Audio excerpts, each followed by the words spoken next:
Mas malayo ang mararating ng $200 ko dito sa Edmonton. Sabi ng mga tiga PEI, bakit kayo lilipat ng Alberta? Sobrang lamig doon. Sabi ng mga tiga Alberta, grabe galing kayo ng PEI, sobrang lamig doon. So, alin ba talaga ang totoo? Why don't we compare PEI and Alberta since we've been to both locations? Hello guys! So, ito nga tayo ngayon sa labas ng aming bahay sa Edmonton. Inabutan na nga tayo ng snow sa ating pag-walking. So, balik na tayo guys. Ayan. So, naririnig niyo yung mga tunog ng mga ginagawang bahay. Ayan, lahat yan gagawin pa, oh. Lahat yan gawain pa. Kita niyo? Oh, medyo magulo pa talaga dito sa side namin, pero hopefully soon maging maayos na. Yan. Kwentuhan tayo mamaya. Hello everyone, this is me again, Joy Fajardo. Welcome back to our brand new YouTube channel. This is Joy in Alberta. Kung kayo po ay bago sa aming channel, please don't forget to subscribe, like, at i-share nyo na rin po ang video na ito sa inyong mga kapamilya, kaibigan, kapatid, at sa lahat ng mga taong pwede nating matulungan at ma-inspire at ma-entertain sa ating mga videos. Ayan. So, before we get started with our topic for today, meron lang tayong dalawang taong gustong i-shoutout. Itong dalawang tao pong ito ay napakahalaga. Sila po ay hindi mabubuo ang Joy in Alberta kung wala ang dalawang taong ito. Unang-una na po dyan ang aking asawa, si Kiko Fajardo. Ayan. So, hindi man nyo po siya laging nakikita in front of the camera. Siya po ang ating editor ng mga videos. Kaya po kung kayo ay may mga hinanaing at meron po kayong reklamo sa kahit anong editing, siya na po ang inyong sisihin. Charot lang. Hindi, yan. Maraming salamat, Bebe, sa lahat ng effort mo. Hindi ko man laging nasasabi sa ito. Na-appreciate talaga kita always. Ayan. Also, gusto din nating pasalamatan syempre ang ating nag-iisang Ninang Christine. Ayan, Ninang po siya ni Vibe and siya ang laging may hawak kay Vibe tuwing tayo ay nagbi-video kagaya ngayon. So, napakalaking tulong. Thank you so much, Kiko and at Ate Christine sa inyong help. 3 weeks na tayo sa Joy in Alberta at meron na tayong 600 subscribers. Kaya po maraming salamat sa inyong suporta. Patuloy niyo po kaming suportahan at samahan sa aming journey dito po sa Canada. May nagtanong. Babalik tayo sa may nagtanong. So, ano na naman yung katanungan nyo na yan? Sasagutin natin today. So, ang tanong nila guys is, or ang suggestion nila ay, why don't we compare PEI and Alberta since we've been to both locations? So again, kung bago po kayo sa channel namin, kami po ng aking asawa kasama ang aming anak at ang aming ate Christine. We recently moved here in Edmonton, Alberta last August. End of August yan. So makakatatlong buwan pa lang kami by the end of the month. Kalilipat lang namin at nagtagal po kami sa PEI for around 5 years. With all the considerations, we decided to move here in Edmonton, Alberta po. Ayan. At yun nga, sabi ko, magko-compare tayo dahil yan ay suggestion ng ating isa sa mga subscribers. So, sana makatulong tong video natin na ito sa inyo guys. So, let's get started. Naglagay lang ako ng mga bullet points dito kung ano-ano yung mga possible nating i-compare. Let's start with environment and landscape. Ayan. Siyempre, yung natural beauty. Sa PEI, marami po kasing mga beach. Kasi ang PEI po ay island. Napapaligiran po kami ng Atlantic Ocean. Malapit po sa PEI ang pinaglubugan ng Titanic, reality. So, Nova Scotia, parang sa Nova Scotia side yata yun. Sa Nova Scotia, meron pong isang museum na nandoon po ang parang remains ng Titanic. At meron din po doong sementeryo na doon nilibing yung mga remains ng mga nasawi sa paglubog ng Titanic. So, ayan. So, ang PEI, maraming beaches. Ang Alberta, iba-iba. Sa Banff, merong mga mountains, may mga lakes. Dito sa Edmonton, more on trails lang yata. Hindi ko pa din sure. So, ito pala ang disclaimer, guys. Number 1, kami po ay 3 buwan pa lang dito sa Alberta. So, hindi pa namin kabisado. We've only been in Edmonton, Calgary, Banff, and anything in between, Airdrie, Leduc, Beaumont. But we've never been outside that place. On top of that, dahil nga 3 buwan pa lang kami, hindi pa namin i-experience in full bloom talaga ang Alberta. Pero gagawin natin to bilang siguro initial review, initial reaction, first impression natin sa Alberta, di ba? Also, number 2 guys, Edmonton or Alberta and PEI are two different beasts. Magkaiba sila, hindi sila apples to apples. They cater different personalities, they cater different types of people. So it really depends sa inyong personality kung ano ang bet ninyo sa dalawang ito. Gagawin lang natin ang comparison na to para makita nyo saan ba kayo swak. Okay, balik tayo sa environment. Pag nai-imagine ko ang PEI, I can see reds. Kasi ang beaches ng PEI ay red shores, yun pala. Kaya ang tawag doon sa casino doon ay red shores. So kasi pula po talaga ang kulay niya. Ma-brown na ma-maroon, ganyan. When I imagine Alberta, I see mostly greens and maybe blues. So magkaiba agad yung hues, di ba? So ganun sila magkaiba. Bakit green and blue? Kasi nga, especially Banff, bundok, maraming puno-puno, minsan white pag nag-snow. And then yung mga lakes nila, may mga lake na mag-green-green, may lake na mag-blue-blue. So yan, kaya ganun yung hues na nasa isip ko. The next one is climate. Sabi ng mga tiga-PEI, bakit kayo lilipat ng Alberta? Sobrang lamig doon. Sabi ng mga tiga-Alberta, grabe galing kayo ng PEI, sobrang lamig doon. So, alin ba talaga ang totoo? So guys, hindi pa kami nakakapag-experience ng full winter dito sa Alberta. Pero sa pagtatanong-tanong namin, ito yung na-realize ko. At i-correct nyo ako guys kung may mali ako dito, especially dun sa nakapunta na sa dalawang province na yan. Sa PEI, pag nag-snow ng malala, pwede pong makatabon ng mga cars. So, pwedeng mawala ang car mo, hindi mo na siya makita, natabunan na siya ng snow. Pag nagsunod-sunod ang snowstorm. Ganon kalala. As in, lalakad ka sa ibabaw na ng mga sasakyan. Na ganong feels. May mga location sa PEI, like yung bahay namin na una na binenta namin, ay hindi po ganon. Kasi napapaligiran kami ng open spaces. Meron po kasi kaming kataming field. So, dahil may open field, hinahangin. So, tinatangay na hangin yung snow. Hindi ganon kataas. Pero dun sa pangalawang bahay namin, dahil nasa gitna siya ng medyo malapit na kasi siya sa downtown, sunod-sunod yung bahay, hindi nakakaikot yung hangin, hindi nakaka-circulate yung snow. Yung mga sasakyan po ng mga tenants namin doon, minsan nalulubog siya sa snow. Yung door, kalahating ng door, pagbukas mo, puro snow yan. Ganon, malala ang snow sa PEI. Dito naman po sa Edmonton, according dun sa mga na-interview namin, again, Edmonton lang to pwedeng iba sa Calgary or sa Grand Prairie, pwedeng iba din. Dito po sa Edmonton specifically, hindi daw lumalagpas ng boots ang snow. At hindi, yung isa naman na nakakwentuhan namin, hindi inaabot yung kanilang deck ng snow. Pero, in terms of malamig, sa PEI, pag nag-minus 25, parang hindi nga nag-minus 30, pero sabihin na natin, minus 30. Pag nag-minus 30 doon, malamig na. Dito po kasi sa Edmonton daw, ay nag-minus 40, feels like minus 45. Yun ang sabi sa amin. So, mataas ang snow sa PEI, pero mas malamig sa Edmonton. So, give or take. Doon ka ba sa mataas ang snow o doon ka sa mas malamig? So, may pros and cons. Minsan delikado din yung snow kasi very slushy. Pero pag naman sobrang lamig, paano ka naman makalabas? Mahirap din, di ba? So, again, it really depends on you kung alin ang mas bet mo dun sa dalawa, di ba? Meron pong mga hurricane PEI. Dito naman po sa Alberta, may mga lugar na nag-hail. May mga nag-hail, especially sa bandang Calgary yata nag-hail dyan. So again, give or take, hurricane, hail. Next is seasonal activities. Hockey, both provinces meron. In terms of yung skiing, both provinces meron. Pero given na mas malaki ang Alberta, we can expect na mas maraming places for ski. Mas marami lang siguro dito dahil mas malaki, pero parehong meron. Let's talk about cost of living. Housing muna tayo. Doon tayo sa housing cost. When we sold, ito yung mas recent na alam ko, so ito yung share ko.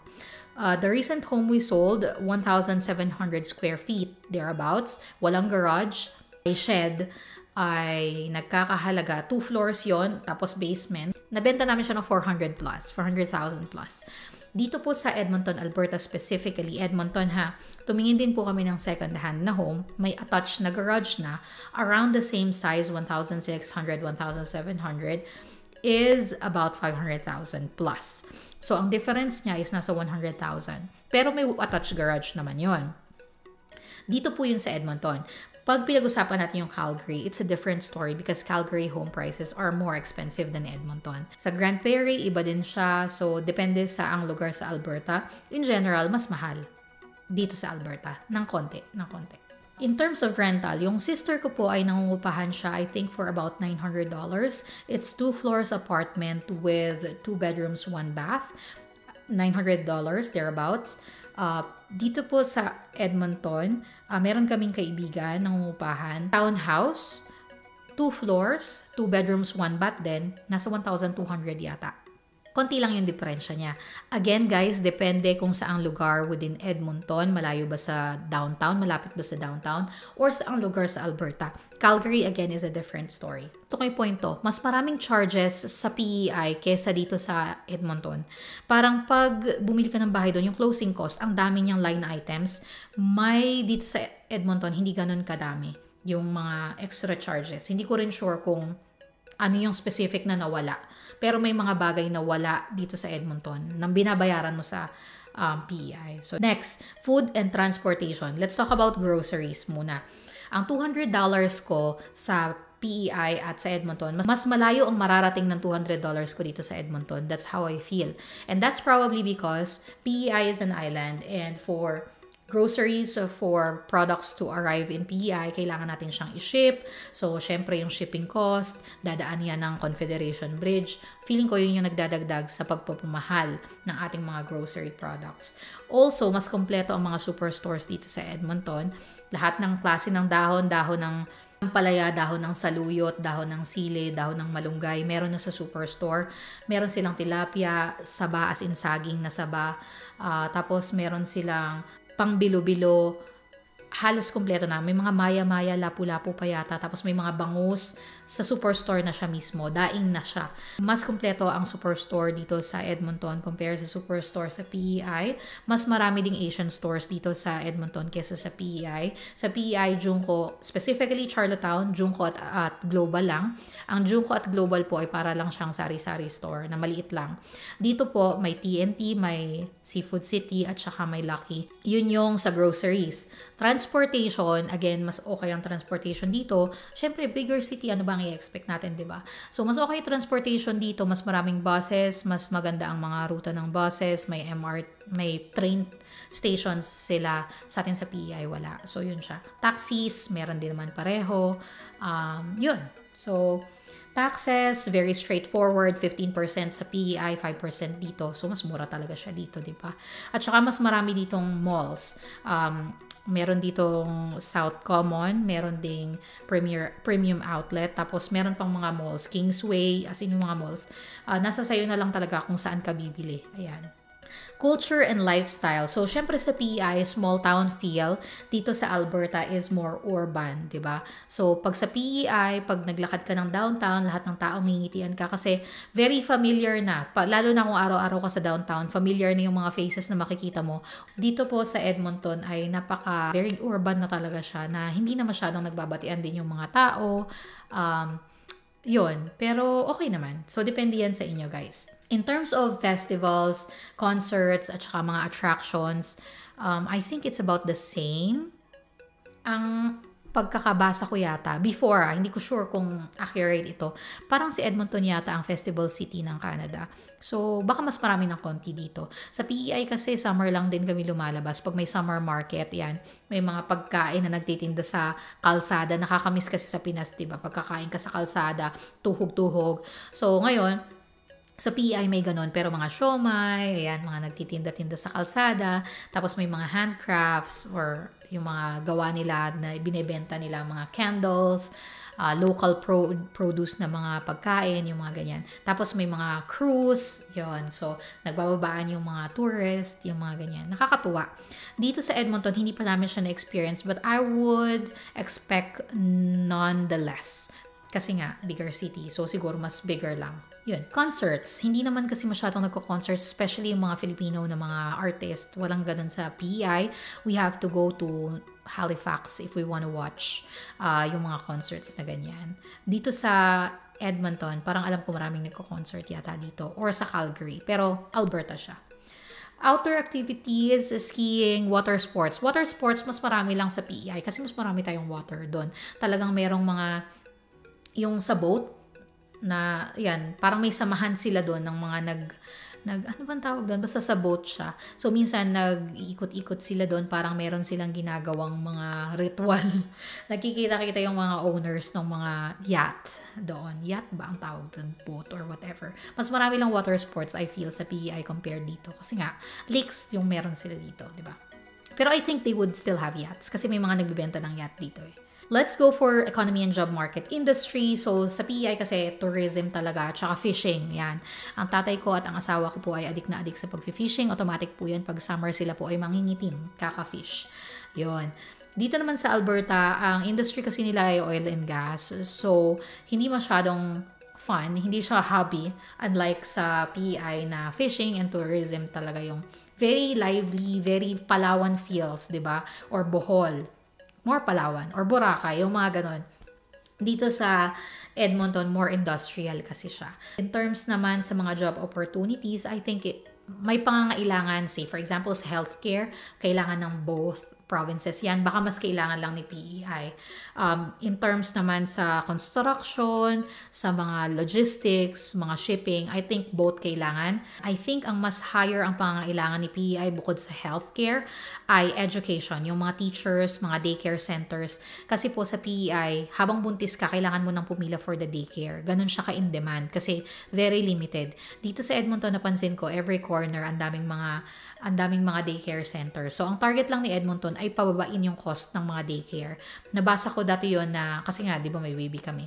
Parang target nila by this year, I think 2030 or ewan ko kung anong year yon, target nila na maging ganito na lang yung amount ng everyday na pinipay ng mga parents sa daycare centers. So, yun siya.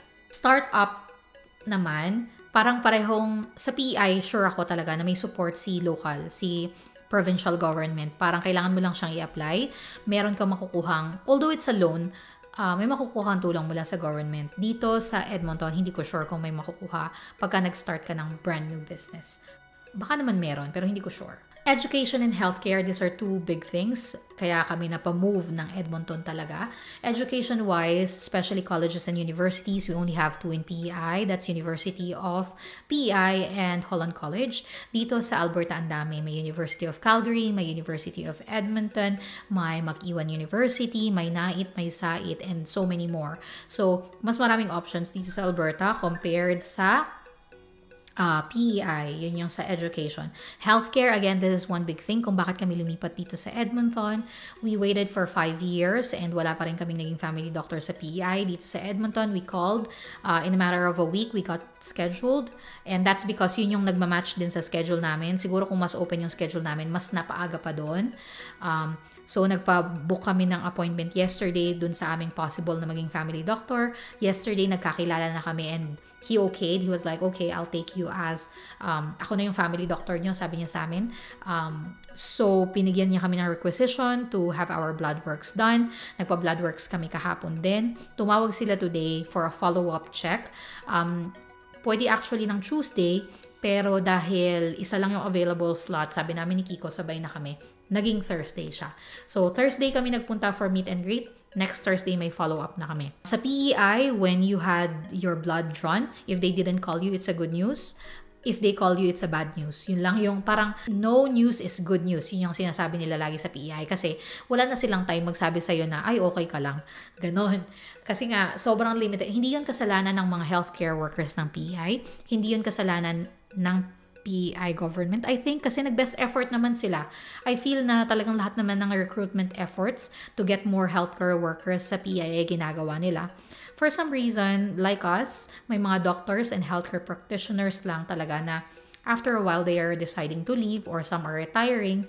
So, yon. Overall, preferences, my preference and my recommendation, personal preference pa rin yan talaga, guys. So, sa amin, the best for us and the best for our family, we think right now is Edmonton dahil nga sa healthcare, education, yan yung pinaka big things for us. There are some people who doesn't want to come here and we do recognize, we do acknowledge, and we do respect that decision. Kanya-kanya naman po tayo ng pananaw sa buhay at kanya-kanya tayo ng kung ano yung makakabuti sa pamilya natin, yun ang gagawin natin. And we think na ito yung makakabuti sa pamilya namin for now. So we are willing to forgo the -25, punta kami sa -50 if it means na may maglulook after sa health ng aming baby, if it means na ang education ng aming baby ay mas marami siyang magiging options. We're willing to forgo the 100,000 cheaper house prices for a more urban, more like a bigger city vibe para din sa baby namin. So, yun lang. Right now, the best decision or the best place, the better place for us would be Edmonton, but it doesn't mean that it would be the better place for everyone else. So, kayo, ano ba ang boto nyo? Edmonton or Alberta ba o PEI? So, comment kayo sa baba para naman marinig namin yung inyong opinions and yung inyong thoughts. Salamat sa pagsama sa amin today. We'll see you again on the next video. Bye!